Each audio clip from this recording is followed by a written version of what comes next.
जाँड रक्सी खाने श्रीमान सहिन्छ तर परस्त्रीको प्रेम खोज्ने श्रीमान कहिल्यै सहिँदैन।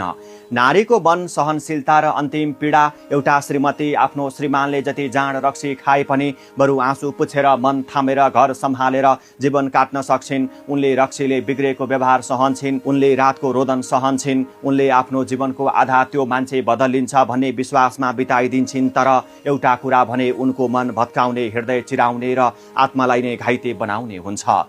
श्रीमानले आफूलाई माया नदिई बाहिर परस्त्रीसँग माया बाँड्न खोज्नु, जतिसुकै सहनशील, जतिसुकै सिन्दुरको कदर गर्ने, जतिसुकै घर टुट्न दिन्न भन्ने मनकी नारी किन नहोस्, विश्वास टुटेको सहन सक्दिनन्। रक्सीले बिग्रिएको रात भोलि बिहान बिर्सन सकिन्छ तर परस्त्रीसँग बाँडिएको विश्वास नारीले जिन्दगीभरि बिर्सन सक्दैनन्।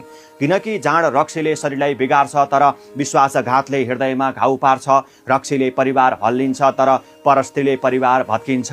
नारीले त घर बनाउने सपना बोकेकी हुन्छन्, जहाँ उसको सबैभन्दा ठुलो चाहना मलाई दिलले सम्झिने श्रीमान हो। तर जब त्यही श्रीमान अरूको मायामा भिज्न थाल्छ, त्यो नारीको मन कसरी बाँच्नु भन्ने प्रश्नमा थुनिन्छ।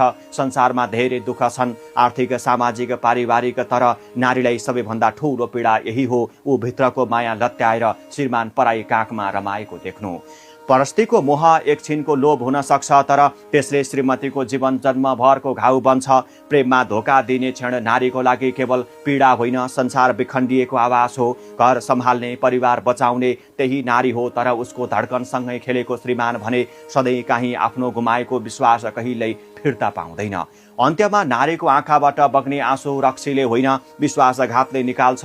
रक्सीको बोतलले टुटे पनि खरानी हुन्छ, तर भरोसाको बोतल टुटेपछि मन सधैँ चाहिँ काँच झैँ चिरिन्छ। विश्वास जोगाऊ, माया जोगाऊ, किनकि नारीको आत्मामा चोट पुर्याउने काम पुरुषले गर्नै हुँदैन।